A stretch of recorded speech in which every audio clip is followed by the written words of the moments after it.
ابراہیم علیہ السلام اللہ سبحانہ تعالیٰ کے دوست تھے.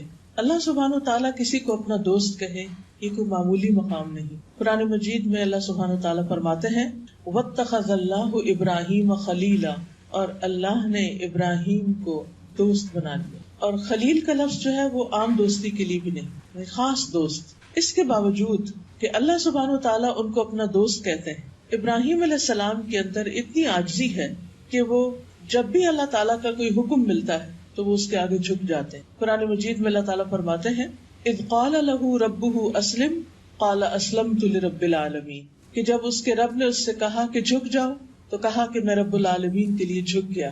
اسی طرح ہر موقع پر وہ اللہ تعالیٰ سے دعائیں کرتے ہیں. دعا کرنا اللہ تعالیٰ کو بہت پسند ہے. جو بندہ اللہ تعالیٰ سے مانگتا ہے اللہ تعالیٰ اس سے خوش ہوتا ہے، باوجود اس کے کہ اللہ تعالیٰ کو یہ معلوم ہے کہ بندے کی ضرورت کیا ہے. بہت سے لوگ یہ بھی کہتے ہیں کہ جب اللہ تعالیٰ کو پتہ ہی ہے تو ہمیں مانگنے کی کیا ضرورت ہے، وہ خود ہی دے دے گا، وہ تو دلوں کے حال جانتا ہے. کوئی شک نہیں وہ جانتا ہے، لیکن اس کے باوجود وہ اس بات کو پسند کرتا ہے کہ بندے اس سے مانگے، اور جب کوئی اس سے نہیں مانگتا وہ تو ناراض ہوتا ہے. اس کے برعکس ہم دیکھتے ہیں کہ انسان جب انسانوں سے مانگتا ہے تو انسان ناراض ہوتے ہیں. قریبی رشتوں سے بھی اگر آپ کچھ مانگنا شروع کر دیں تو وہ بھی نظریں پھیر لیں گے. انسان سب سے زیادہ اپنے ماں باپ کے قریب ہوتا ہے. شادی کے بعد اگر بیٹیاں ایک دفعہ ماں باپ کے پاس جاتی ہیں کچھ مانگنے کے لیے، دوسری دفعہ جاتی، تیسری دفعہ، تو وہ کہتے ہیں کہ روز ہی تم آ جاتی، اب تمہارا اپنا گھر ہے، اپنا کام خود چلاؤ. لیکن اللہ سبحانہ تعالیٰ تو ماں باپ سے بھی زیادہ پیار کرنے والا ہے انسان سے، اور وہ چاہتا ہے کہ بندہ اپنی ہر حاجت، ہر ضرورت اس کے سامنے رکھے. اور جب انسان اس سے مانگتے ہیں، اور سارے انسان جو کچھ بھی مانگنا چاہتے ہیں مانگے، اور اللہ تعالیٰ ان سب کو وہ سب کچھ عطا بھی کر دے جو وہ مانگ رہے ہیں، تو اس سے بھی اللہ تعالیٰ کے خزانوں میں کچھ کمی نہیں آتی. اب رمضان کا موقع ہے، قریب آ رہا ہے رمضان، ایک ایک دن کر کے شعبان گزرتا چلا جا رہا ہے. تو رمضان کا مہینہ دعاؤں کا مہینہ ہے. اس میں ہمیں بھی اپنے لیے خوب خوب دعائیں کرنی، کیونکہ روزے کی حالت میں جب انسان دعا کرتا ہے تو دعا قبول ہوتی ہے. اسی طرح رات کی تراویح ہے، اور صدقہ خیرات، قرآن کی تلاوت، اور بہت سے نیکی کے کاموں کا موقع ہے، موسم ہے. تو نیکی کا کوئی بھی کام کر کے انسان جب اللہ تعالیٰ سے دعا کرتا ہے تو دعائیں قبول ہوتی. دعا کرنا دراصل اس بات کا اظہار ہوتا ہے کہ اے اللہ، میں عاجز ہوں، میں فقیر ہوں، میں محتاج ہوں، اور بادشاہ تو ہی ہے، دینے والا تو ہی ہے. اسی لیے ہم دیکھتے ہیں کہ دعا کو عبادت کا نچوڑ کہا گیا ہے، کہ ساری عبادت کی ٹاپ پر.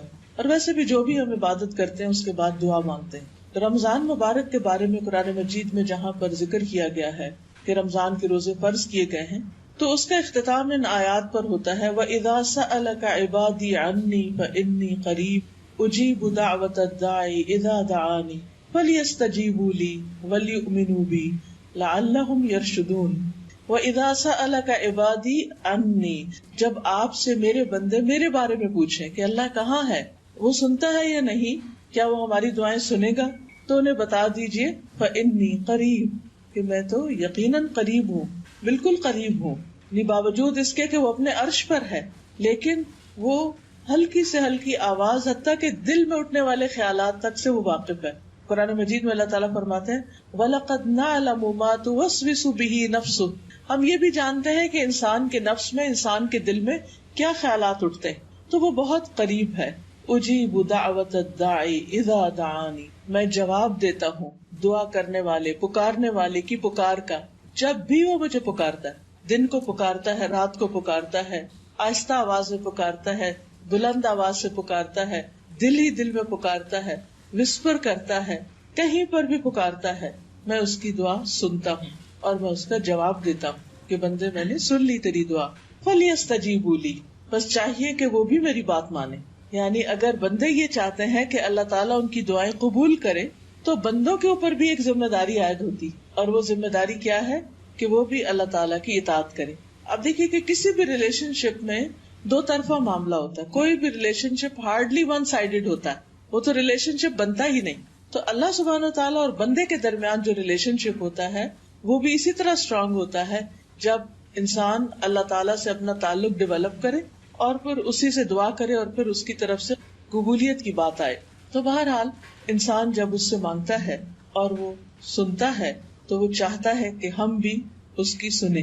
اس کے لیے آپ دیکھیے تھوڑی دیر کے لیے سوچئے کہ اگر ہم اللہ سبحانہ تعالیٰ کی بات مان ہی نہیں رہے، تو دن میں 5 دفعہ ہمیں پکارتا ہے حی علی الصلاۃ، حی علی الفلاح، آؤ نماز کی طرف، آؤ کامیابی کی طرف، اور ہم سنی انسنی کر دیں، اٹھے ہی نہ اپنی جگہ سے، جھکے ہی نہ اس کے آگے، چھوڑے ہی نہ اپنا بستر یا اپنی بات چیت یا جو بھی ہم کام کر رہے ہیں، اور پھر اس کے بعد کہیں کہ اللہ تعالیٰ میں تو آپ کی بات نہیں مان رہی، یعنی عمل سے کہیں، زبان سے نہیں، زبان سے تو نہیں کوئی کہتا، لیکن عمل سے میں تو نہیں مان رہی، ہاں آپ میری بات ضرور مان لیں. تو یہ تو بڑی عجیب بات ہے. اگر ہم چاہتے ہیں کہ اللہ تعالیٰ ہماری بات سنے تو ہمیں چاہیے کہ ہم بھی اللہ تعالیٰ کی بات سنیں. فَلْيَسْتَجِيبُوا لِي وَلْيُؤْمِنُوا بِي، اور چاہیے کہ وہ مجھ پر ایمان لائیں، اعتماد کریں کہ میں ضرور ان کی بات سنوں گا، ان کو سب کچھ دینے پر قادر ہوں. لَعَلَّهُمْ يَرْشُدُونَ، شاید کہ وہ سیدھی راہ پائیں، ہدایت پائیں، یعنی انہیں چیزیں اپنے صحیح پرسپیکٹو میں نظر آنے لگے. تو بہرحال ہم سب کے لیے دعا کا راستہ کھلا ہے. قبولیت اس طرح ہوتی ہے کہ یا تو انسان جو کچھ مانگتا ہے وہ اس کو فوراً مل جاتا ہے، بعض اوقات وہ کئی سال کے بعد ملتا ہے. جیسے ابراہیم علیہ السلام نے ایک دعا مانگی تھی کہ میری امت میں سے ایک رسول بھیجنا، یعنی میری نسل میں سے. نبی صلی اللہ علیہ وسلم کی آمد کی دعا تھی، جو انہی میں سے ہو جو ان کو کتاب اور حکمت کی باتیں پڑھ کر سنائے، ان کو کتاب کی تعلیم دے، ان کے اوپر تیری آیات پڑھے، ان کا تزکیہ کرے.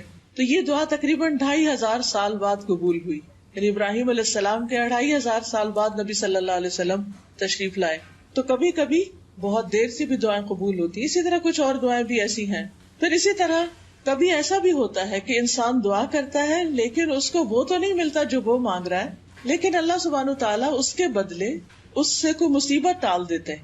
کوئی بیماری آ رہی ہوتی ہے، کوئی مالی نقصان ہو رہا ہوتا ہے، کہیں اور کسی قسم کی کوئی تکلیف یا حادثہ ہوتا ہے جو انسان کی تقدیر میں ہوتا ہے، لیکن انسان دعا مانگ رہا ہوتا ہے تو اللہ تعالیٰ وہ نہیں دیتے لیکن اس کو بچا لیتے ہیں. تو یہ بھی ایک قبولیت کی شکل ہے. اور اس میں ہم سے زیادہ اللہ تعالیٰ کو پتا ہے کہ ہمیں اس وقت زیادہ کیا چاہیے، ہمارے لیے موسٹ امپورٹنٹ چیز کیا ہے. ہم صرف ظاہری نظر سے دیکھتے ہیں، ہماری نظر اتنی نہیں کہ ہم دور تک سوچ سکیں. بعض اوقات ہم چھوٹی چھوٹی چیزیں مانگتے ہیں، اللہ تعالیٰ اس سے بڑی چیز دینا چاہتا ہے. بعض اوقات ہم اپنے بچوں کے لیے کچھ گول سیٹ کر لیتے ہیں، ہم چاہتے ہیں کہ ہمارا بچہ بس یہی بن جائے، لیکن وہ نہیں بنتا، کیونکہ اللہ تعالیٰ اس کو اس سے بھی بڑا کچھ اور بنانا چاہتے ہیں. لیکن اس کے لیے بعض راہیں بڑی کٹھن ہوتی ہیں، مشکل ہوتی ہیں. ہم سمجھتے ہیں ہماری دعائیں قبول نہیں ہو رہی، لیکن وہ بہت خوبصورت شکل میں قبول ہونے والی ہے، بس صبر اور انتظار کی ضرورت ہوتی.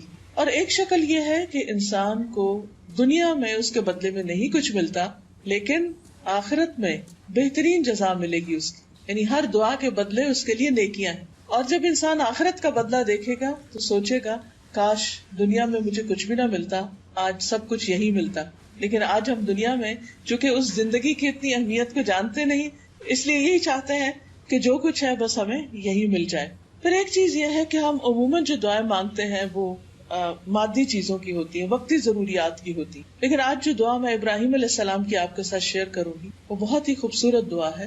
انہوں نے جو چیز مانگی وہ بے مثال ہے. وہ کہتے ہیں رب ہب لی حکمن والحقنی بالصالحین واجعل لی لسان صدق فی الآخرین واجعلنی من ورثۃ جنۃ النعیم واغفر لأبی انہ کان من الضالین ولا تخزنی یوم یبعثون یوم لا ينفع مال ولا بنون الا من اتى اللہ بقلب سلیم. کہتے رب ہب لی حکمن، اے میرے رب مجھے حکمت عطا کر، مجھے نفع مند علم عطا کر، والحقنی بالصالحین، اور مجھے صالحین کے ساتھ ملا دے، نیک لوگوں کی مجلس عطا کر، واجعل لی لسان صدق فی الآخرین، اور بعد والوں میں میرا ذکر خیر جاری کر دے، واجعلنی من ورثۃ جنۃ النعیم، اور مجھے جنت النعیم کے وارثوں میں شامل کر دے، واغفر لأبی، میرے باپ کو بخش دے، انہ کان من الضالین، بے شک وہ بھٹکے ہوئے لوگوں میں سے تھا، ولا تخزنی یوم یبعثون، اور مجھے رسوا نہ کرنا اس دن جب سب لوگ دوبارہ اٹھائے جائیں گے، یوم لا ينفع مال ولا بنون، جس دن مال اور بیٹے کام نہ آئیں گے، الا من اتى اللہ بقلب سلیم، مگر جو اللہ کے پاس سلامت دل لے کر آیا. تو سلامت دل جو ہے یہ انسان کو وہاں پر فائدہ دے گا. تو بہرحال اس دعا میں بہت ہی جامع دعا ہے اور ہم سب کو بھی اپنے لیے مانگنی چاہیے.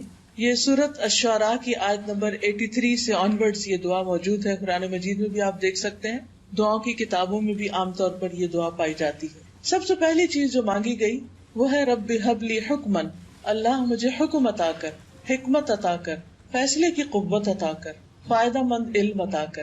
یاد رکھیے عربی زبان بہت وسیع زبان، اس میں ایک لفظ کے اندر کئی کئی معنی چھپے ہوئے ہوتے ہیں۔ جب انہوں نے حکم کا لفظ کہا تو اس میں حکمت بھی ہے، اس میں علم بھی ہے، اور اس میں وہ تمام چیزیں ہیں جو صحیح فیصلے سے تعلق رکھتی۔ آپ دیکھیے کہ ہماری زندگی ہر وقت ہمارے فیصلوں کی محتاج ہوتی، ہمیں ہر کام میں ایک ڈیسیژن لینا پڑتا ہے۔ کچھ فیصلے بڑے بڑے ہوتے ہیں، کچھ فیصلے چھوٹے چھوٹے ہوتے ہیں۔ ہمارا عمل، ہمارا ایکشن یا لائن آف ایکشن وہی ہوتی ہے جو ہمارا فیصلہ ہوتا ہے۔ اگر فیصلہ غلط ہو جائے تو انسان غلط مقام پہ جا پہنچتا ہے۔ ایک چھوٹی سی مثال سے آپ دیکھیں کہ مثلاً آپ گاڑی چلا رہے ہیں اور اس وقت آپ اندازے سے ایک غلط موڑ مڑ جاتے ہیں، یہ بھی آپ کا ایک فیصلہ تھا۔ آپ کا خیال تھا کہ شاید ادھر سے شارٹ کٹ ہو، جلدی پہنچ جاؤ، لیکن ہوتا کیا ہے کہ وہ آپ کو اتنا زیادہ گھما دیتا ہے کہ آپ اصل وقت سے بھی بہت دیر سے پہنچتے۔ اب یہ آپ کا فیصلہ تھا، اپنی چوائس تھی۔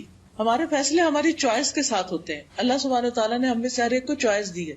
ہم جب صحیح چوائسز بناتے ہیں تو اس کا نتیجہ بھی صحیح ہوتا ہے، پھر ہمارا ایکشن بھی صحیح ہوتا ہے، پھر اس ایکشن کا جو ری ایکشن ہے یا اس کا جو ریزلٹ ہے یا جو اس کا نتیجہ نکلنے والا ہے وہ بھی بہترین ہوتا ہے۔ مثلاً ہم یہاں اس وقت آئیں یا نہ آئیں، یہ بھی ہمارا ایک فیصلہ تھا۔ یہاں بیٹھ کر سنیں یا نہ سنیں، یہ بھی ہمارا ایک فیصلہ ہے۔ یہاں سے جو کچھ ہم سنیں اس کو یاد رکھیں یا نہ رکھیں، یہ بھی ایک فیصلہ ہے۔ یہ سارے فیصلے ہمارے اپنے ہوتے ہیں، اور ہمارے دل کے اندر ہی اندر، اپنی سوچوں کے اندر ہی اندر بہت کچھ ہو رہا ہوتا ہے، اور ہم پھر سوچتے جاتے ہیں اور کچھ نہ کچھ کرتے چلے جاتے ہیں۔ تو اللہ تعالیٰ سے یہ دعا مانگنی چاہیے کہ اللہ تعالیٰ میں جو بھی فیصلہ کروں، چھوٹا کروں یا بڑا کروں، وہ اچھا فیصلہ کروں، درست فیصلہ کروں، فائدہ مند فیصلہ کروں۔ پھر آپ دیکھیے کہ حکم کا ایک معنی حکمت ہے، وزڈم۔ عربی میں حکمت کہتے ہیں صحیح جگہ پر صحیح کام کرنا، right decision at right place, right time, یعنی رائٹ ٹائم پر رائٹ ڈیسیژن۔ پھر اس میں بھی حکم اور حکمت میں، فیصلے اور حکمت میں ایک کنیکشن ہے کہ رائٹ ٹائم پر رائٹ ڈیسیژن لینا، ہر چیز کو اس کی اپنی اصل جگہ پر رکھنا، یہ حکمت کہلاتا ہے۔ اللہ سبحانہ وتعالیٰ قرآن مجید میں فرماتے ہیں یؤتی الحکمۃ من یشاء ومن یؤت الحکمۃ فقد اوتی خیرا کثیرا، وہ حکمت عطا کرتا ہے جس کو وہ چاہتا ہے، اور جس کو حکمت مل گئی اس کو بہت بڑی بھلائی نصیب ہو گئی، اس کو بہت بڑی خیر مل گئی۔ یعنی جو انسان عقل مند ہے، سمجھدار ہے، صحیح سوچ رکھتا ہے، پازیٹیو تھنکنگ رکھتا ہے اور صحیح فیصلے کرتا ہے، تو اس کو زندگی گزارنے کا ایک بہترین طریقہ ہاتھ آ جاتا ہے۔ اب دیکھیے کہ کس موقع پر کتنی بات کرنا ہے، کسی غم کے موقع پر غم کتنا منانا ہے، کسی خوشی کے موقع پر خوشی میں ایکسائٹمنٹ کتنی ہونی چاہیے، کیا کرنا ہے کیا نہیں کرنا، شادی بیاہ کے معاملوں میں کہاں شادی کرنی ہے نہیں کرنی، شادی کے موقع پر کیا خرچ کرنا ہے کیا نہیں کرنا، بچوں کو تعلیم دینی تو کتنی دینی، کیا دینی کیا نہیں دینی، ایون بچوں کی تربیت میں ان کے ساتھ معاملہ کرنا تو کیسے کرنا ہے، کس وقت ان کے ساتھ نرمی کرنی ہے، کس وقت ان کے ساتھ سختی کرنی ہے، کس وقت ان کو چھوڑ دینا ہے اور کس وقت ان کو پکڑنا ہے، یہ سب کچھ حکمت پر مبنی ہے۔ بعض اوقات ہم کھانے کی میز پر بیٹھ کر بچوں سے حساب کتاب شروع کر دیتے ہیں، کہاں گئے، کیا کیا، کیا پڑھا، کیا نہیں پڑھا، یوں لگتا ہے جیسے اس وقت ہماری قید میں آتے ہیں اور پھر ہم ان کے ساتھ جیسا چاہیں کریں۔ حالانکہ کھانا کھانے کا وقت ایسا نہیں کہ جس میں انسان کوئی تلخ بات کرے یا ایسی بات کرے کہ جس سے لوگ قریب آنے کی بجائے اور دور ہو جائیں۔ وہ ہلکی پھلکی بات چیت کرنے کا وقت ہوتا ہے، بڑے بڑے فیصلے کرنے کا وقت نہیں ہوتا۔ لیکن بعض اوقات ہم جلد بازی میں یا غصے میں یا پہلے ہی ہم نے کچھ سوچ کے رکھا ہوتا ہے، اس کے مطابق ہم اپنی گفتگو وہیں سے شروع کرتے ہیں، وہیں سے کام خراب ہو جاتا ہے۔ بعض اوقات آپ نے دیکھا ہوگا بچے کھانا چھوڑ کے اٹھ جاتے ہیں، پاؤں پٹکتے ہوئے اب جا کے دروازہ بند کر لیتے ہیں، چلے جاتے ہیں، کبھی گھر میں کھانا ہی نہیں کھاتے۔ پھر کبھی ایسا بھی ہوتا ہے کہ ماں باپ کے رویے سے تنگ آ کر وہ ماں باپ کے ساتھ بیٹھنا ہی نہیں چاہتے، گلنا ملنا ہی نہیں چاہتے، بات سننا ہی نہیں چاہتے۔ یہاں تک کیوں نوبت پہنچتی؟ کیونکہ بعض اوقات ہم اس حکمت سے کام نہیں لیتے کہ جس سے پیار، محبت، صبر، برداشت کے ساتھ ہم ان کی تربیت کر سکیں۔ کبھی تھوڑی سختی کی ضرورت ہوتی ہے، ہم زیادہ کر جاتے ہیں، کبھی فرم ہونے کی ضرورت ہوتی ہے، ہم ان کو ڈھیلا چھوڑ دیتے ہیں، کبھی ایک بات کرنے کی ضرورت ہوتی ہے، ہم 10 باتیں کہہ جاتے ہیں، اور کبھی بات کی ضرورت ہوتی ہے اور ہم کچھ بھی نہیں کہتے۔ تو یہ سب کچھ کیا ہے؟ حکمت سے تعلق رکھتا ہے۔ یہ بھی اللہ سبحانہ وتعالیٰ کی دین ہوتی ہے، یہ بھی توفیق ہوتی ہے۔ اس پر اللہ تعالیٰ سے دعا کرنی چاہیے کہ اللہ ہمیں صحیح وقت میں صحیح بات کرنے کی توفیق عطا فرما، صحیح فیصلوں کی توفیق عطا فرما۔ اسی طرح آپ دیکھیں باقی معاملات میں بھی جو کچھ ہم کام کرتے ہیں، مثلاً اگر ہم کوکنگ کر رہے ہیں، ایک چائے کا کپ بھی اگر ہم نے پکانا ہے تو آپ دیکھیے اس کو بھی اگر پانی کو زیادہ ابال دیں گے تو کیا ہو، کم ابالیں گے تو کیا ہوگا، پتی زیادہ ڈال دیں گے تو کیا ہوگا، کم ڈالیں گے تو کیا ہوگا، دودھ زیادہ ڈال دیں گے تو کیا، کم ڈالیں گے تو کیا. ان ساری چیزوں کا اس چائے کے کپ پر اثر پڑ رہا ہے. یہ سارے فیصلے تو ہمارے ہی، ہم نے کیا کرنا ہے. لیکن اگر ہم ہر چیز کو ایک بیلنس کے ساتھ صحیح مقدار میں کریں گے تو وہ چیز فائدہ مند ہوگی، زیادہ لذیذ ہوگی. کوئی بھی چیز ہم کر رہے ہیں تو یہ سب چیزیں حکمت سے تعلق رکھتی ہیں، فیصلوں سے تعلق رکھتی ہیں، اور ان سب کے پیچھے علم کی ضرورت ہوتی ہے. اب مثلاً ایک ڈاکٹر کے پاس آپ جاتے ہیں تو وہ آپ کے لیے دوائی پرسکرائب کرتا ہے، نسخہ لکھتا ہے آپ کے لیے. وہ جو اس وقت وہ سمجھ رہا ہے آپ کو، آپ خود بھی اپنے آپ کو نہیں سمجھ رہے ہوتے کہ اس وقت مجھے کیا چاہیے، مجھے کون سی میڈیسن کھانی چاہیے، کتنی کھانی چاہیے، کب تک کھانی چاہیے. یہ آپ کے بہاف پر ڈیسیژن کون لیتا ہے؟ ڈاکٹر لیتا ہے، اور اسی کو لینا چاہیے. کیوں؟ اس لیے کہ اس کے پاس علم ہے، وہ علم جو میرے پاس نہیں ہے. تو زندگی میں صحیح فیصلے کرنے کے لیے صحیح علم بہت ضروری ہے. اسی لیے حکمن کا ایک معنی علم نافع بھی کیا گیا ہے، فائدہ مند علم. اور فائدہ مند علم وہی ہوتا ہے جو زندگی میں ہمارے کام آئے. بعض اوقات لوگوں کے پاس بڑی بڑی ڈگریاں ہوتی ہیں کہ بالکل ایک چھوٹی سی بات سمجھنا سمجھانا ان کو مشکل ہوتا ہے، کامن سینس بعض اوقات مسنگ ہوتی. یہ سب چیزیں بھی ہمیں اللہ تعالیٰ سے مانگنی چاہیے کہ اللہ تعالیٰ ہمیں صحیح علم عطا کر، حقیقی علم عطا کر، جس کی وجہ سے ہم اس زندگی میں صحیح فیصلے کر سکیں. کیونکہ فیصلہ ہر چیز میں ہے، ہمارے لباس پہننے میں بھی ہے، ہمارے شاپنگ کرنے میں بھی ہے، ہمارے کھانے پینے میں ایون کہ کس وقت ہمیں کیا کھانا ہے، کتنا کھانا ہے. بعض اوقات وہ غلط فیصلے ہوتے ہیں تو بیماریاں جنم لے لیتی، ہم نقصان میں پڑ جاتے. تو اللہ سے دعا کرنی چاہیے کہ یا رب ہمیں صحیح نور عطا کر، بصیرت عطا کر، ہمارے دل کی آنکھیں کھول دے، ہمیں حقیقت دکھا دے، معاملات کی تہہ تک پہنچنا سکھا دے.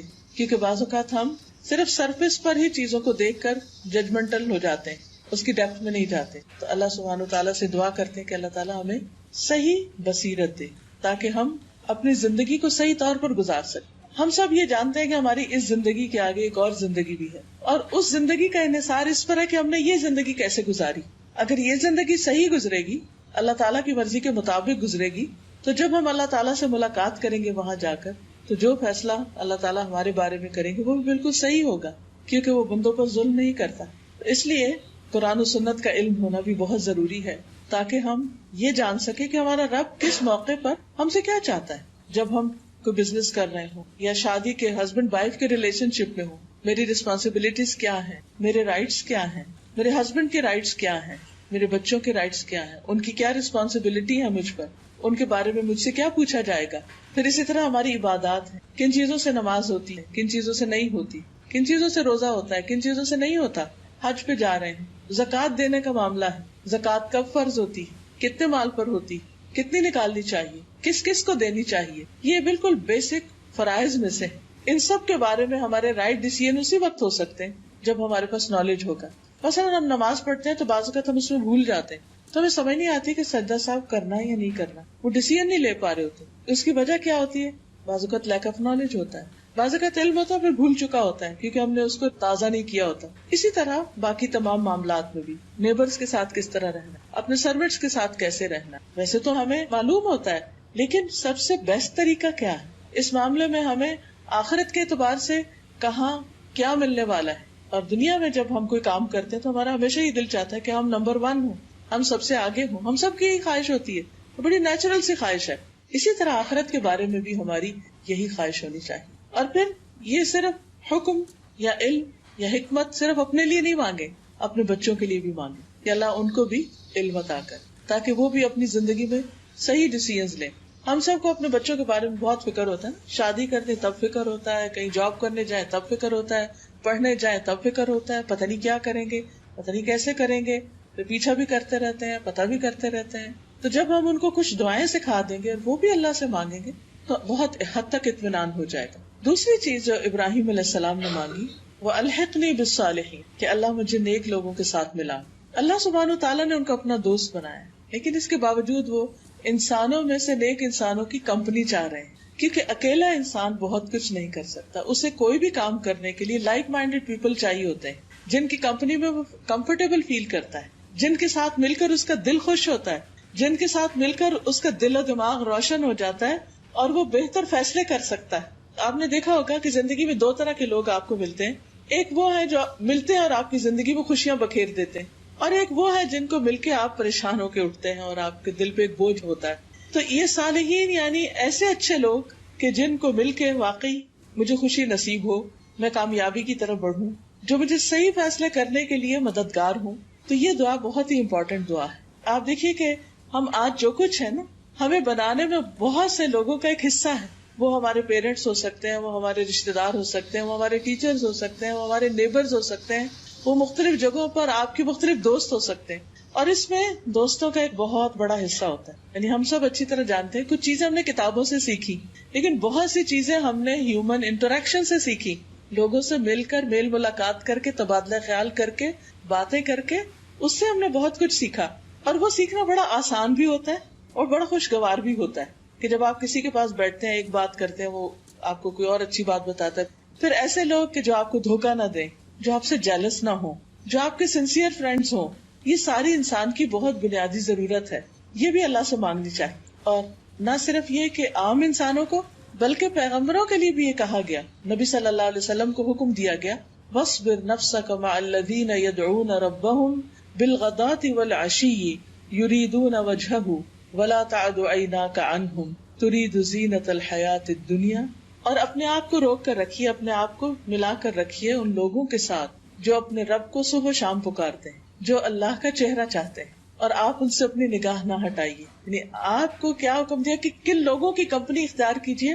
جو اپنے رب کو یاد کرنے والے. کیونکہ جب آپ ایسے لوگوں کے ساتھ بیٹھیں گے تو وہ آپ کو اللہ کی یاد دلائیں گے. اور اللہ کی یاد ایسی چیز ہے کہ جس سے دلوں کو اطمینان ہوتا ہے، جس سے دل خوش ہوتے ہیں، جس سے انسان کو سرور ملتا ہے. تو اچھی کمپنی، اچھے دوست زندگی کی خوبصورتی. اور نہ صرف یہ کہ زندگی میں، بلکہ مرنے کے بعد بھی.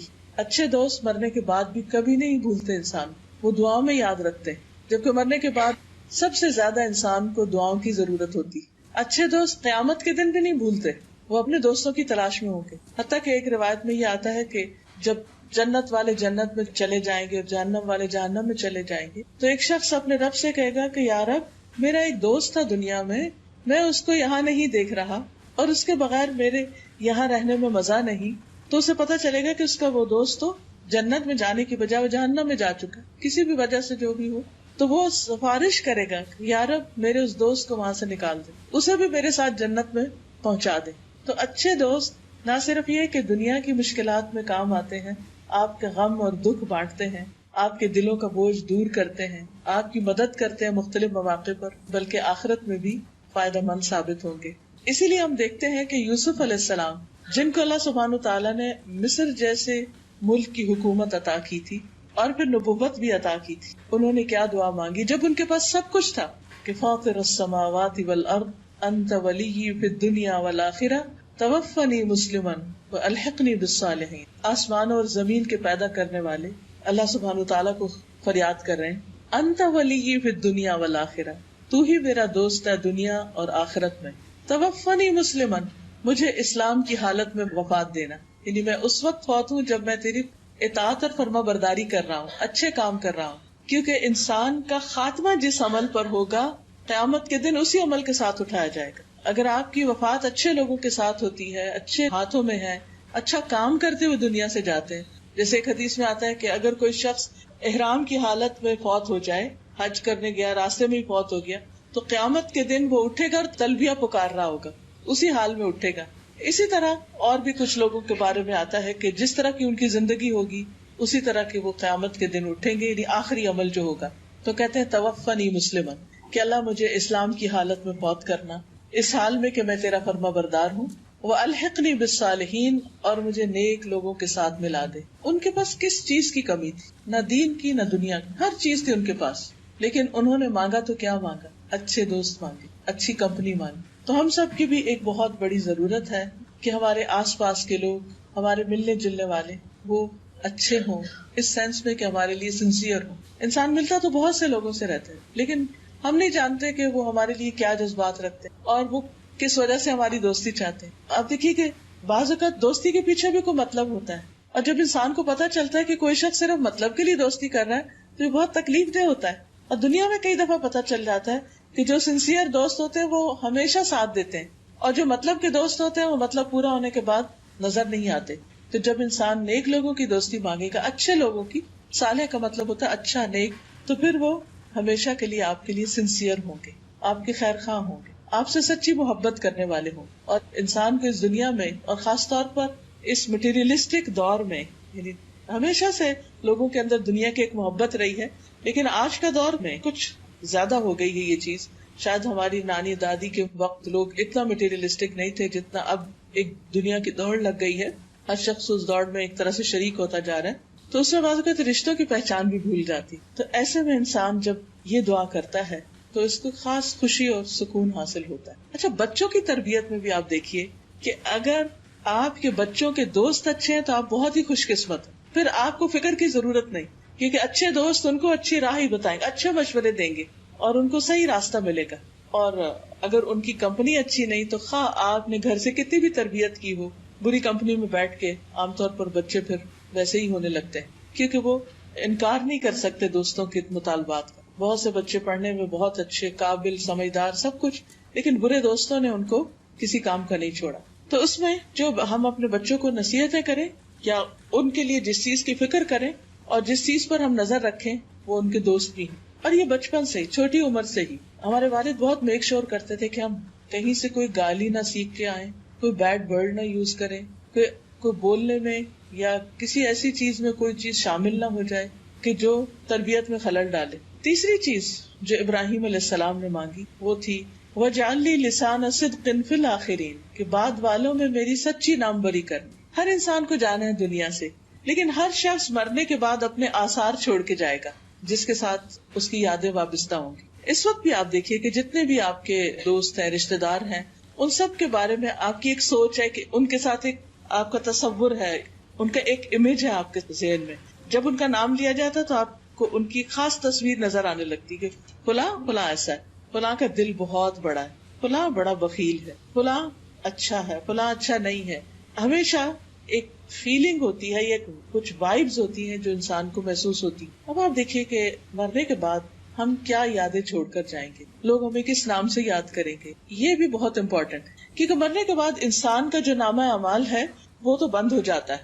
3 چیزیں مرنے کے بعد بھی فائدہ دیتی: نیک اولاد جو دعائیں کرتی، علم جس سے فائدہ اٹھایا جاتا ہے، صدقہ جاریہ، اور مال جو اچھے کاموں میں انسان لگائے اور بعد میں اس کے لیے صدقہ جاریہ بنے. اور اس کے علاوہ لوگوں کی گواہیاں کہ وہ کسی کے پیٹھ پیچھے کیا کہتے ہیں اس کے بارے میں، اس کی تعریف کرتے ہیں یا اس کی برائیاں کرتے ہیں. اب آپ دیکھیے کہ ہر شخص اپنے اپنی سوچ کے مطابق کچھ کہتا ہے، لیکن وہ جو شعر بھی ہے نا کہ زبان خلق، جزاک اللہ، زبان خلق کو نقارہ خدا سے، یہ جو زبان خلق ہے نا، اس کی بھی اپنی ایک اہمیت، اس کی بھی ایک امپورٹنس. نبی صلی اللہ علیہ وسلم اپنے ساتھیوں کے ساتھ بیٹھے ہوئے تھے کہ ایک جنازہ گزرا تو لوگوں نے اس کے بارے میں کچھ برے الفاظ کہے کہ شخص اچھا نہیں تھا. آپ صلی اللہ علیہ وسلم نے فرمایا وجبت، واجب ہو گئی. لوگوں نے عرض کیا کہ یا رسول اللہ صلی اللہ علیہ وسلم کیا واجب ہو گئی؟ فرمایا جہنم واجب ہو گئی. تو لوگ بہت ڈر کے پوچھا کہ کس وجہ سے؟ آپ نے فرمایا ان باتوں کی وجہ سے جو تم اس شخص کے خلاف کر رہے تھے، یعنی تمہاری جو گواہیاں تھی، تم جو کچھ اس کے بارے میں کہہ رہے تھے، اس کی وجہ سے اس کا یہ انجام. پھر ایک اور جنازہ گزرا، لوگوں نے اس شخص کی تعریف کی. آپ نے فرمایا وجبت، پوچھا گیا کیا؟ فرمایا جنت. وجہ پوچھی گئی تو بتایا گیا تمہاری اچھی تعریف کی وجہ سے. اب دیکھیے ہم عام طور پر ایک جملہ دہراتے ہیں، مجھے نہیں کسی کی پرواہ، جو مرضی کوئی کہے، میں تو بس جو ہوں سو ہوں. ٹھیک ہے، پرواہ نہیں ہونی چاہیے، انسان کو خود اچھا ہونا چاہیے، اور جب وہ اچھا ہوگا تو انشاءاللہ اللہ تعالیٰ اس کی اچھی شہرت بھی کر دے گا. لیکن یہ ضرور یاد رکھنا چاہیے کہ اللہ تعالیٰ ہمارے آثار بھی لکھ رہے ہیں. سورۃ یاسین آپ سب پڑھتے ہیں، اس میں آتا ہے انا نحن نحیی الموتى ونکتب ما قدموا وآثارهم، بے شک ہم مردوں کو زندہ کریں گے اور ہم لکھ رہے ہیں جو وہ آگے بھیج رہے ہیں اور جو وہ اپنے پیچھے آثار چھوڑ رہے ہیں، جو ان کے فٹ پرنٹس ہیں، جو پیچھے یادیں چھوڑ کے جا رہے ہیں، جو کام دنیا میں چھوڑ کر جا رہے ہیں. کوئی کتاب لکھتا ہے، کوئی لوگوں کو ٹرین کرتا ہے، کوئی اچھی کنٹریبیوشن کرتا ہے، جو بھی اس کا نام بعد میں رہ جاتا ہے. تو جب تک وہ نام جس حوالے سے بھی باقی ہے، اچھے یا برے سے، وہ اس کے حق میں اجر یا اس کے لیے سزا کا باعث بنتا رہتا ہے. تو ابراہیم علیہ السلام نے اس کی بھی دعا مانگی، اور آپ دیکھیے کہ ابراہیم علیہ السلام کی دعا کتنی اچھی طرح قبول ہوئی کہ اس کے بعد اللہ تعالیٰ نے ان کی نسل میں خیر جاری کی، ان کو اسماعیل اور اسحاق جیسے بیٹے عطا کیے. اسحاق علیہ السلام سے یعقوب علیہ السلام پیدا ہوئے، یعقوب علیہ السلام سے آگے ان کے 12 بیٹے، اور انہی میں سے یوسف علیہ السلام، اور انہی میں سے بنی اسرائیل کی نسل چلی. دوسرے بیٹے اسماعیل علیہ السلام سے نبی صلی اللہ علیہ وسلم پیدا ہوئے، اور دنیا میں آپ کا ذکر خیر جاری ہوا. اب دیکھیے ہم سب اپنی نمازوں میں جو درود پڑھتے ہیں اس میں ابراہیم علیہ السلام کا ذکر خیر کرتے ہیں. یہ ان کی دعا کی قبولیت کا نتیجہ ہے. لاکھوں کروڑوں لوگ ہر روز اپنی نمازوں میں ابراہیم علیہ السلام کے لیے دعا کر رہے ہیں. اللہم بارک، اللہم صلی علی محمد وعلی آل محمد کما صلیت علی ابراہیم وعلی آل ابراہیم انک حمید مجید، اور اللہم بارک علی محمد وعلی آل محمد کما بارکت علی ابراہیم وعلی آل ابراہیم. تو ہر نماز میں ان کا ذکر خیر ہوتا ہے. یہ کیوں ذکر خیر ہوتا ہے؟ ان کی برکتوں کا اور ان پر اللہ کی رحمتوں کا، کیونکہ انہوں نے زندگی میں کام ایسے کیے. اگرچہ انہیں کافی امتحانوں سے گزرنا پڑا، لیکن وہ ہر جگہ ثابت قدم رہے اور نیکی پر جمے رہے. اللہ تعالیٰ نے ان کے لیے خیر و بھلائی کے دروازے کھول دیے، اور ان کو دنیا میں بھی خیر و بھلائی عطا کی، اور آخرت میں تو ہے ہی. اچھا، جو بچوں کی ہم تربیت کریں تو ان کو ہم ضرور یہ سکھائیں کہ بیٹا تم جو کچھ بھی کرو گے اس سے تمہاری ایک شہرت بنے گی، اچھی بنے گی تو وہ تمہارے کام آئے گی. اور اگر تمہاری شہرت خراب ہوئی تو کوئی تم پہ ٹرسٹ نہیں کرے گا.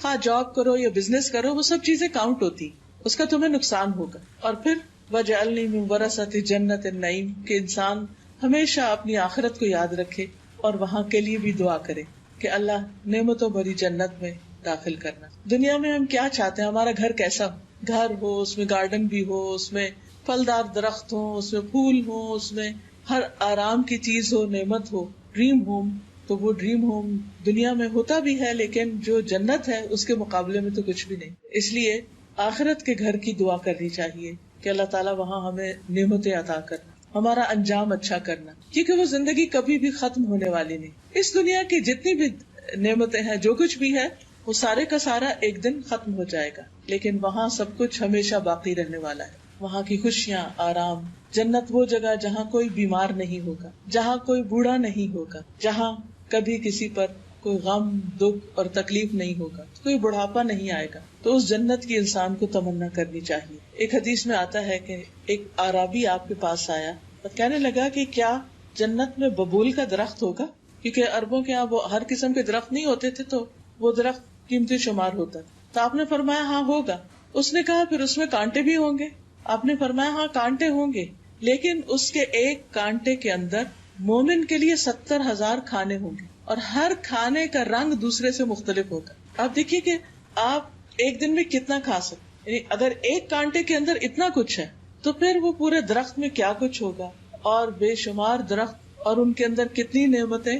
ہمیشہ کے لیے جیتے ہوئے وہ نعمتیں انسان ایکسپلور کرتے کرتے کرتے تھک جائے، لیکن وہ نعمتیں ختم نہیں ہوگی. انسان کی سوچ سے بھی بالا ان نعمتوں کی تمنا کرنی چاہیے، اس کے لیے کوشش کرنی چاہیے، اس کے لیے دعا کرنی چاہیے. اور الحمدللہ رمضان آگے ہے، بہترین موقع ہے ہمارے لیے کہ ہم کچھ کریں. ابراہیم علیہ السلام نے یہ بھی دعا مانگی کہ اللہ میرے باپ کو بخش دے. ہمیں اپنی دعا میں اپنے والدین کو یاد رکھنا چاہیے، کیونکہ والدین کے ساتھ جو نیکی کی جاتی ہے وہ ایسی نیکی ہے جس کا بدلہ اللہ تعالیٰ دنیا میں بھی دیتی. جب کبھی کوئی مشکل وقت ہو نا، پریشانی کا وقت ہو، یا بچے بات نہ مانے، یا کوئی بچوں کی طرف سے کوئی دکھ تکلیف ہو، والدین کے ساتھ احسان کریں. زندہ ہیں تو ان کے کسی کام آئیں، ان کا دل خوش کر دیں. اور اگر فوت ہو چکے ہیں تو ان کے لیے کوئی صدقہ خیرات کریں، ان کے لیے دعائیں کریں، انشاءاللہ پریشانی دور ہوگی. اس کے برعکس اگر کوئی والدین کے ساتھ زیادتی کرتا ہے، ان کو ستاتا ہے، تو یہ ان گناہوں میں سے ہے جس کی سزا دنیا میں بھی انسان کو ملتی. ہم میں سے کون ہے جس نے اپنے ماں باپ کو تنگ نہ کیا؟ یہ ان کی گریٹنیس ہوتی ہے کہ وہ ہمیں ان ساری باتوں کے باوجود معاف ہی کرتے چلے جاتے ہیں، اور ہم کتنا بھی تنگ کریں وہ خوش ہی رہتے ہیں اور دعائیں ہی کرتے چلے جاتے ہیں الا ماشاء اللہ. تو ہمیں بھی اپنے والدین کو دعاؤں میں یاد رکھنا چاہیے. یہ دعائیں پھر واپس پلٹ کر ہمیں کو فائدہ دینے والی ہیں، ہمارے ہی کام آنے والی ہیں. ان کو تو دیں گی لیکن ہمیں بھی پلٹ کے آئیں گی. اور خاص طور پر اللہ تعالیٰ نے جو دعا قرآن مجید میں سکھائی ہے، رب ارحمہما کما ربیانی صغیرا، اللہ ان دونوں پہ رحم فرما جس طرح انہوں نے مجھے بچپن میں چھوٹا سا پالا تھا، میرے ساتھ بہت تکلیف اٹھائی تھی. پھر وہ کہتے ہیں ولا تخزنی یوم یبعثون، اللہ قیامت کے دن مجھے رسوا نہ کرنا، کیونکہ ساری دنیا کے لوگ سامنے ہوں گے اور انسان کے اعمال نامے سامنے آ جائیں گے. اس وقت انسان کو بہت شرمندگی ہوگی، وہ ساری چیزیں جو انسان چھپا چھپا کے کرتا وہ سامنے کھل جائیں گی. یوم تبلی السرائر، جس دن انسان کے سینے کے جو راز ہیں وہ بھی جانچ لیے جائیں گے. وَإِذَا الْقُبُورُ بُعْثِرَتْ، جب قبریں جو ہیں وہ اکھاڑ دی جائیں گی، اور پھر جب انسان کے اندر جو کچھ ہے وہ سامنے آ جائے گا. علمت نفس ما قدمت وأخرت، اور انسان کو پتہ چل جائے گا کہ اس نے پہلے کیا کیا بعد میں کیا کیا. دوسری جگہ پر آتا ہے کہ انسان جان لے گا ما احضرت، کہ وہ کیا لے کے حاضر ہوا ہے. پھر اسی طرح انسان یومئذ تعرضون لا تخفی منکم خافیہ، اس دن تم پیش کیے جاؤ گے، تمہاری کوئی بات چھپی ہوئی نہ ہوگی. وہ دن اگر انسان کو اللہ تعالیٰ اس کے عیب یعنی بندوں کے عیب نہ چھپائے تو انسان چھپ نہیں سکے گا. سامنے اس کے ہاتھ میں نامہ اعمال اس کا دے دیا جائے گا. فَأَمَّا مَنْ أُوتِيَ كِتَابَهُ بِيَمِينِهِ، اور دوسری طرف وَأَمَّا مَنْ أُوتِيَ كِتَابَهُ بِشِمَالِهِ، کچھ لوگوں کا نامہ اعمال دائیں ہاتھ میں ہوگا اور کچھ کا بائیں میں. جو دائیں ہاتھ میں ہوگا وہ کہے گا فَيَقُولُ هَاؤُمُ اقْرَءُوا كِتَابِيَهْ، آؤ پڑھو میرا نامہ اعمال. وہ خود دکھائے گا دیکھو میں نے کیا کیا کیا تھا. انی ظننت انی ملاق حسابیہ، مجھے یقین تھا کہ میرا حساب ضرور ہوگا، تو میں تو تیاری کر کے آیا ہوں. جس شخص کو پتا ہوتا ہے میرا امتحان ہے وائوا ہے تو وہ سوتا نہیں ہے، وہ اپنی تیاری میں رہتا ہے کہ مجھے پاس ہونا ہے، کیونکہ وہاں فیل ہونے کا مطلب بہت بڑی ناکامی ہے. اور جس کا نام اعمال اس کے بائیں ہاتھ میں دیا جائے گا فسوف یدعو ثبورا، وہ اپنی ہلاکت پکارے گا. ویلقی سعیرا، اور جہنم میں جا پڑے گا. انہ کان فی اہلہ مسرورا، وہ اپنے گھر والوں میں بڑا خوش باش تھا، اور اتنا خوش تھا کہ اس نے اپنی آخرت کو ہی بلا دیا. تو دنیا میں رہتے ہوئے اللہ تعالیٰ کی دی نعمتوں کو انجوائے کرتے ہوئے اپنے آخرت کے گھر کو ہمیشہ یاد رکھنا. چوتھی دعا جو انہوں نے مانگی تھی وہ تھی وجعلنی من ورثۃ جنت النعیم، مجھے نعمتوں بھری جنت کے وارثوں میں شامل کر دے کہ اللہ آخرت میں انجام اچھا ہو. اللہ مجھے اس دن رسوا نہ کرنا، اس دن میں شرمندہ نہ ہوں. خصوصاً ان کے باپ کی وجہ سے، کیونکہ باپ ایمان نہیں لایا تھا، شرک پر ہی رہا تھا، تو اس کی بنا پر حضرت ابراہیم علیہ السلام کے لیے بات بہت امبیرسنگ تھی کہ میرا باپ میرے سامنے جہنم میں پھینکا جائے. کیونکہ ماں باپ میں سے اگر کوئی جیل میں چلا جائے یا کوئی کسی جرم میں پکڑا جائے تو بچوں کے لیے بہت امبیرسنگ ہو جاتا ہے. لیکن اللہ سبحانہ وتعالیٰ ان کو اس دن کی شرمندگی سے بھی بچا لیں گے. یوم لا ینفع مال ولا بنون، جس دن مال اور بیٹے کام نہیں آئیں گے، فائدہ نہیں دیں گے. الا من اتى اللہ بقلب سلیم، مگر جو اللہ کے پاس سلامت دل لے کر آیا. مال اور بیٹے ایک صورت میں کام آتے ہیں، اور وہ یہ کہ مال اچھے کاموں میں دنیا میں لگایا جائے جس سے انسان اپنی آخرت بنائے، صدقہ جاریہ کمائے، اور بچوں کو بھی اچھے آداب، اچھی تعلیم، اچھے مینر سکھائے جائیں، اللہ سبحانہ تعالیٰ کا فرما بردار بنایا جائے، تاکہ ہمارے مرنے کے بعد جب وہ نماز پڑھے تو کم از کم اس وقت تو ضرور دعا کر لیں ربنا اغفر لی ولوالدی وللمؤمنین یوم یقوم الحساب. تو جو بچہ نماز پڑھے گا اس کو کہنے کی ضرورت ہی نہیں کہ بچے مجھے تو دعاؤں میں یاد رکھنا، تو آلریڈی کر ہی رہا ہے، وہ کرتا ہی رہے گا جب تک وہ زندہ رہے گا. تو اس لیے اس دن انسان کو قلب سلیم کام آئے گا. قلب سلیم کون سا ہے؟ سلامت دل. سلامت کس چیز سے؟ ہر شرک سے، شرک سے سلامت، شک سے سلامت، بری خواہشات سے سلامت، حسد، بغض، نفرت، دوسروں کے لیے بدگمانی، جیلسیز، ان چیزوں سے سلامت. یعنی جو دل دوسروں کو معاف کر دینے والا، اپنا دل صاف کر دینے والا، اپنے دل کو ایمان، تقوی، توکل، یقین، امید سے مزین کرنے والا، خوبصورت بنانے والا. قیامت کے دن ہمارے جتنے بھی باقی اعضاء ہیں، ہاتھ ہیں، پاؤں ہیں، آنکھیں، کان، یہ سارے دل کے تابع ہو کے کام کرتے ہیں. اس لیے جو اصل ٹارگٹ ہے وہ دل ہے. اگر دل اچھا ہو جائے تو باقی چیزیں خود بخود اچھا کام کرنے لگیں. نگاہیں بھی اچھی چیزیں دیکھیں گی، کان بھی اچھی بات سنیں گے، زبان بھی اچھی بات بولے گی. قدرتی بات ہے جب ہم کسی سے خوش ہوتے ہیں تو ہم اس کے لیے اچھے الفاظ بولتے ہیں، جب کسی سے ناراض ہوتے ہیں تو دوسری طرح.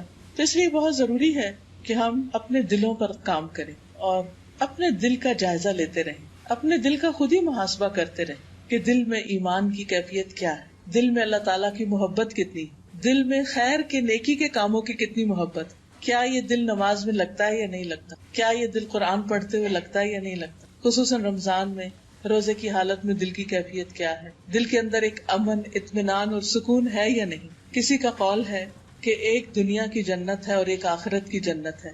جو دنیا کی جنت میں داخل نہیں ہوا وہ آخرت کی جنت میں داخل نہ ہو سکے گا. اور دنیا کی جنت دل کی خوشی ہے، دل کا اطمینان ہے، دل کا سکون ہے کہ دنیا میں کچھ بھی ہوتا رہے لیکن انسان اپنے اندر ایک اطمینان پائے، ضمیر پر کوئی بوجھ نہ ہو، اپنے رب کو راضی کرتا رہے، بندوں کے حقوق ادا کرتا رہے، تاکہ جب اس دنیا سے جائے تو اچھی حالت میں جائے. جس طرح صحابہ کے لیے اللہ تعالیٰ نے فرمایا رضی اللہ عنہم ورضوا عنہ، اللہ ان سے راضی ہو گیا اور وہ اللہ سے راضی ہو گئے. تو جب انسان اللہ سے راضی ہو جاتا ہے نا، اللہ کے فیصلوں سے راضی ہو جاتا ہے، تو یہ دل سلیم ہو جاتا ہے، اطمینان ہو جاتا ہے. کتنی چیزیں ہماری مرضی کے خلاف ہو رہی ہوتی ہیں نا، لیکن ہم پھر ان کو کیوں قبول کر لیتے ہیں کہ اللہ ہم تجھ سے خیر چاہتے ہیں، لیکن بہرحال جو تیرا فیصلہ ہے وہی میرا فیصلہ. تو جس حال میں مجھے رکھے میں اس پر راضی. رضیت باللہ ربا وبالاسلام دینا وبمحمد نبیا. تو ایسے دل کے ساتھ انسان جب دنیا سے رخصت ہوتا ہے تو قبر کا جتنا بھی عرصہ ہے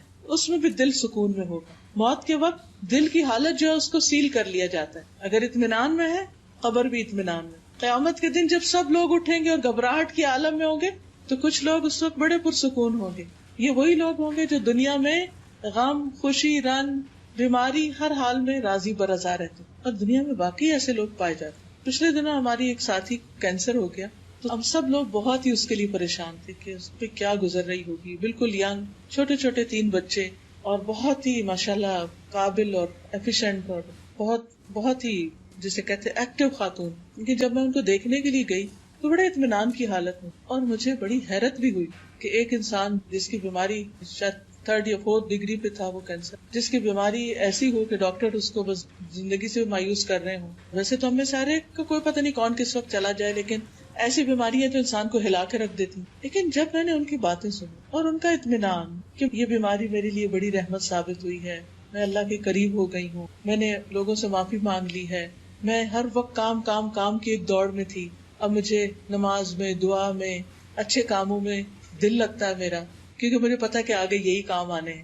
تو اللہ تعالیٰ نے شکر ہے مجھے اچانک نہیں لے لیا، مجھے موقع دے دیا کہ میں کچھ کر سکوں. اور اس طرح کی بہت اچھی اچھی باتیں. تو واقعی مجھے حیرانی ہوئی کہ اتنے تکلیف دہ حال میں، اور وہ پریگننٹ بھی تھی، اس نے اپنی کیمو تھراپی ڈیلے کرائی کہ ڈیلیوری ہو جائے تو اس کے بعد پھر کیمو.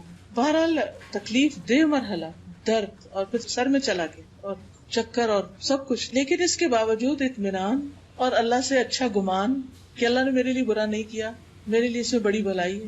مجھے اپنی غلطیاں بہت سی نظر آئی ہیں، اور کچھ میسجز تھے اس کے لوگوں کے لیے کہ صحیح غذا ہو، صحیح وقت پہ سونا جاگنا ہو، اور اسی طرح کی جو عام طور پہ ہیلتھ کانشیس لوگ کرتے رہتے ہیں. لیکن سب سے بڑی بات یہ تھی کہ اللہ کے بارے میں گمان اچھا. تو جب بندہ اللہ کے بارے میں گمان اچھا رکھتا ہے تو اللہ تعالیٰ بھی اس سے اچھا معاملہ کرتا ہے. لیکن جب وقت مصیبت آتی ہے اس وقت ہمارے منہ سے کیا نکلتا ہے، اصل مشکل تو یہ ہے آخری وقت میں کیا نکلے گا. جب کوئی اس حال میں دنیا سے رخصت ہو کہ اس کا گمان اللہ کے بارے میں اچھا تو آگے اچھا ہی اچھا ہے. تو اللہ تعالیٰ سے دعا ہے کہ اللہ تعالیٰ ہمیں زیادہ سے زیادہ اچھے کاموں کی توفیق عطا فرمائے. کچھ باتیں شہر رمضان کے حوالے سے جو بیسک کرنے کا کام ہے وہ ایک ہے، اور جس کے لیے اللہ نے روزے فرض کیے، اور وہ ہے تقویٰ کا حصول، کہ ہمارے دلوں میں اللہ کا ڈر پیدا ہو، اللہ کی محبت ہو، ہم اپنا تزکیہ کریں. اور تقویٰ کا مقام بھی دل ہے، یعنی پھر اپنے ہی دلوں پر اپنے اوپر ورک کرنے کی بات ہے کہ اس میں جب قرآن کی تلاوت کریں گے تو دل صاف ہوں گے، نمازیں پڑھیں گے تو وہ بھی دلوں پہ اثر ڈالیں گی، روزہ رکھیں گے تو اس کا بھی ایفیکٹ دلوں پر ہی آئے گا. تو ہمارا ایک ہی گول ہونا چاہیے رمضان میں کہ ہم اللہ کے اور قریب ہو جائیں، کیونکہ جانا جو اسی کے پاس ہے، اس کے قرب کے ساتھ جائیں گے تو معاملہ اور ہوگا، دوری کے ساتھ جائیں گے تو پھر اور ہوگا. اللہ تعالیٰ سے دعا ہے کہ اللہ تعالیٰ اچھے کاموں کی توفیق عطا. دعا کر لیں. سبحان اللہ والحمد للہ ولا الہ الا اللہ واللہ اکبر ولا حول ولا قوة الا باللہ العلی العظیم. اللہم صل علی محمد وعلی آل محمد کما صلیت علی ابراہیم وعلی آل ابراہیم انک حمید مجید. اللہم بارک علی محمد وعلی آل محمد کما بارکت علی ابراہیم وعلی آل ابراہیم انک حمید مجید. ربنا آتنا فی الدنیا حسنۃ وفی الآخرۃ حسنۃ وقنا عذاب النار. ربنا لا تزغ قلوبنا بعد اذ ہدیتنا وهب لنا من لدنك رحمة انك انت الوهاب. ربنا هب لنا من ازواجنا وذرياتنا قرة اعين واجعلنا للمتقين اماما. اللهم اكفنا بحلالك عن حرامك واغننا بفضلك عمن سواك. لا اله الا الله وحده لا شريك له له الملك وله الحمد وهو على كل شيء قدير. سبحان الله والحمد لله ولا الہ الا اللہ واللہ اکبر ولا حول ولا قوة الا باللہ العلی العظیم. استغفر اللہ ربی من کل ذنب واتوب الیہ. اللہ اکبر کبیرا والحمد للہ کثیرا وسبحان اللہ بکرۃ واصیلا اللہم انی اسألک من الخیر کلہ عاجلہ وآجلہ ما علمت منہ وما لم اعلم واعوذ بک من الشر کلہ عاجلہ وآجلہ ما علمت منہ وما لم اعلم لا الہ الا اللہ وحدہ لا شریک لہ لہ الملک ولہ الحمد وہو علی کل شیء قدیر۔ اے اللہ، اے رب العالمین، آپ ہر چیز پر قادر ہیں۔ یا رب العالمین، تو ہمیں ایمان کی دولت نصیب فرما، تقوی کی دولت نصیب فرما، اپنی محبت عطا فرما، اپنی خشیت عطا فرما، ہمیں قلب سلیم عطا فرما، ہمیں نفع مند علم عطا فرما، ہمیں حکمت عطا فرما، ہمیں نیک ساتھی عطا فرما، ہمیں مرنے کے بعد ذکر خیر عطا فرمانا، ہمیں جنت النعیم عطا فرمانا، ہمارے والدین کو بخش دینا، اللہ ہمیں قیامت کے دن رسوا نہ کرنا۔ یا رب العالمین، ہمیں دنیا کی بھلائیاں بھی عطا فرما۔ یا اللہ، ہمیں اپنا محتاج رکھنا، بندوں کی محتاجی سے بچانا۔ یا اللہ، تو صحت اور زندگی اپنی رضا کے مطابق گزارنے کی توفیق عطا فرمانا، رزق حلال عطا فرمانا، نیک اور صالح اولاد عطا فرمانا، ہماری نسلوں میں خیر جاری کر دینا، ہمارے بچوں کو دنیا اور آخرت کی کامیابیاں عطا فرمانا، انہیں ہماری آنکھوں کی ٹھنڈک بنا دینا۔ یا اللہ، ہمارے دوستوں، عزیزوں، رشتہ داروں پر اپنی رحمت فرمانا، ان سب کی مشکلات دور فرما۔ اللہ، بیماروں کو صحت عطا فرما، دکھی لوگوں کے دکھ دور فرمانا۔ اللہ، افواج پاکستان کی حفاظت فرمانا، ان کو دن دگنی رات چگنی ترقی عطا فرمانا، انہیں ہر دشمن اور ہر حاسد کے شر سے محفوظ رکھنا۔ یا رب العالمین، جو کچھ وہ کر رہے ہیں، جو بھی ملک و دین کی خدمت کر رہے ہیں، یا اللہ اس خدمت کو قبول فرما اور ان کو دنیا اور آخرت میں عزت عطا فرما۔ یا رب العالمین، تو ہم سب پر اپنی رحمت فرما، جنہوں نے اس مجلس کا اہتمام کیا ہے انہیں اس کی بہترین جزا عطا فرما، ان کے مال جان عزت آبرو ہر چیز میں برکت عطا فرما۔ جتنی بھی بہنیں یہاں آئی ہیں ان کے دلوں میں جو نیک دعائیں اور تمنائیں ہیں ان کو پورا فرما۔ یا حی یا قیوم برحمتک استغیث، اللہ ہم تجھ سے ہر خیر کا سوال کرتے ہیں اور ہر شر سے تیری پناہ میں آتے ہیں۔ اللہ تو ہمیں خیر اور بھلائی کے کاموں میں آگے بڑھنے کی توفیق دے۔ اللہ تعالی ہمارا انجام اچھا کرنا، دنیا میں بھی اور آخرت میں بھی ہر طرح کی رسوائیوں سے محفوظ رکھنا۔ ربنا تقبل منا انک انت السمیع العلیم وتب علینا انک انت التواب الرحیم، وصلی اللہ تعالی علی خیر خلقہ محمد وعلی آلہ واصحابہ واہل بیتہ اجمعین برحمتک یا ارحم الراحمین۔ الہی آمین۔ سبحانک اللہم وبحمدک اشہد ان لا الہ الا انت استغفرک واتوب الیک۔ آپ سب کا بہت شکریہ۔ Now I would like to take a few questions from the audience. آپ سے سوال ہی کرنا تھا، جو آپ نے بتایا جنت اور دوست کا فیصلہ لوگوں کی گواہیوں پہ۔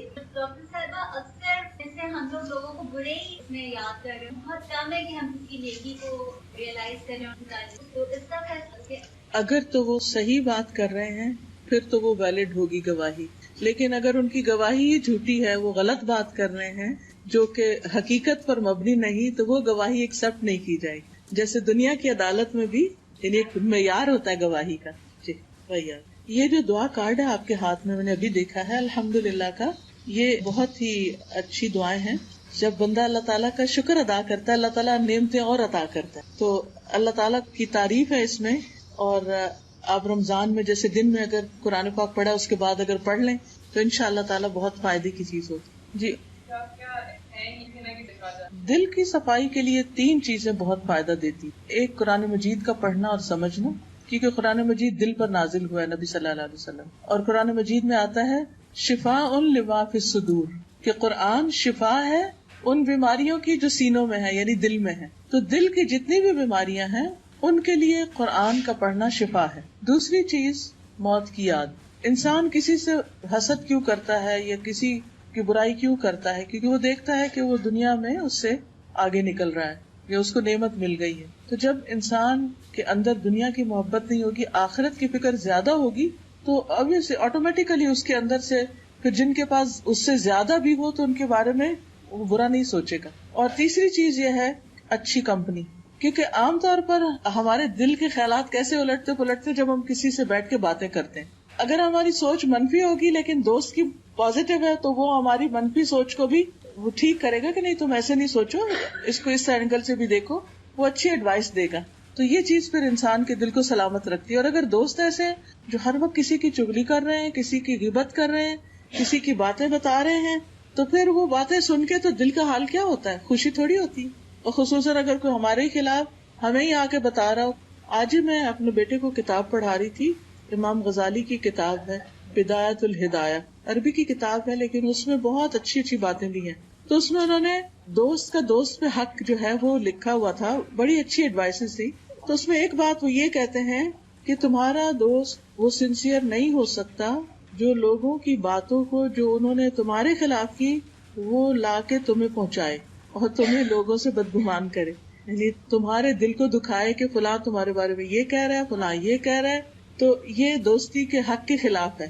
اچھی بات تو جا کے دوست کو بتائیں, لیکن ایسی باتیں نہ بتائیں جس سے دوست دکھی ہو. ہاں, اگر آپ اس کو کسی شر سے خبردار کرنا چاہتے ہیں تو آپ اس کو اچھے الفاظ میں ایڈوائس دے سکتے ہیں کہ آپ ان لوگوں سے محتاط رہیں, یا کوئی بھی اچھی بات, لیکن تکلیف دینے والی باتیں پہنچائی نہ جائیں. بڑے ہو جاتے ہیں جیسے نماز میں مطابق ایسا کہا ہے کہ وہ بھی کرنا پڑے, بنانا انہیں یا ان کو نماز کے وقت بہت دفعہ کہنے سے فائدہ نہیں ہے. ان کے ذہن تیار کریں کہ ہم نماز کیوں پڑھیں. ان کو پتا ہونا چاہیے, ان کے دل میں اللہ کی محبت پیدا کریں, ان کو نماز کے فائدے بتائیں.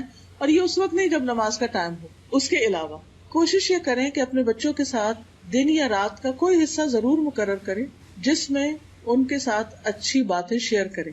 جو اچھی چیزیں پڑھیں ان کو بتائیں. اگر آپ مثلا خود قرآن پڑھ رہے ہیں تو اس میں سے تھوڑی تھوڑی باتیں ان کو بھی بتائیں تاکہ ان کے دلوں میں اللہ کی محبت پیدا ہو.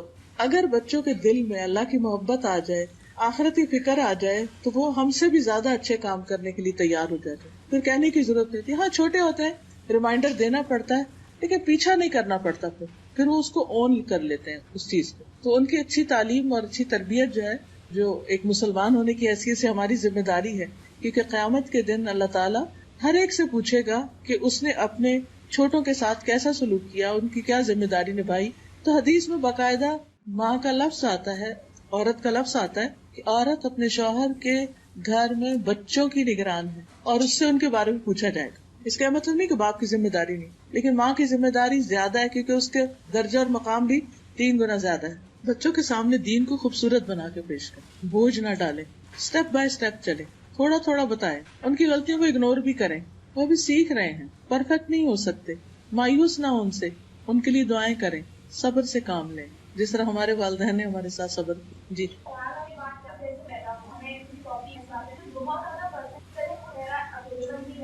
سرچ کر لیتے ہیں.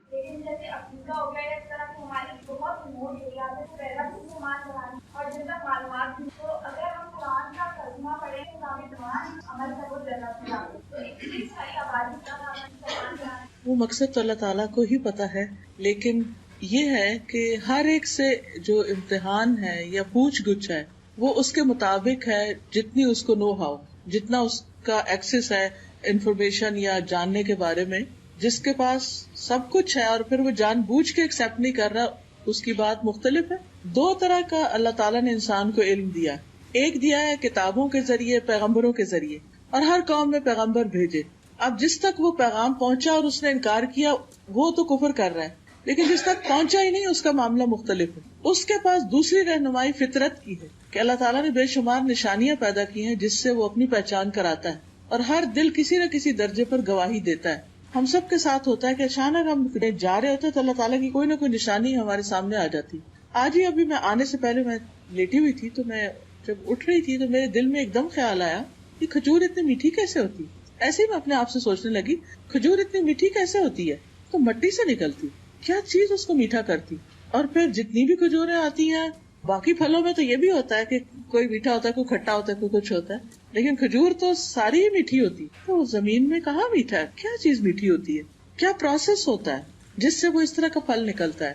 تو کیا یہ نشانی نہیں, کیا یہ خود ہی ہو رہا ہے, کیا زمین میں کوئی طاقت ہے کہ وہ چیزوں کو میٹھا کر دے, کیا سورج میں کوئی طاقت ہے, کون ہے کرنے والا, کس کی پلاننگ ہے. اتنی سی بات ہر ایک کو سمجھ آتی. اور اب دیکھیے کہ نبی صلی اللہ علیہ وسلم کے آنے سے پہلے بھی کچھ لوگ ایسے تھے جو شرک نہیں کرتے تھے.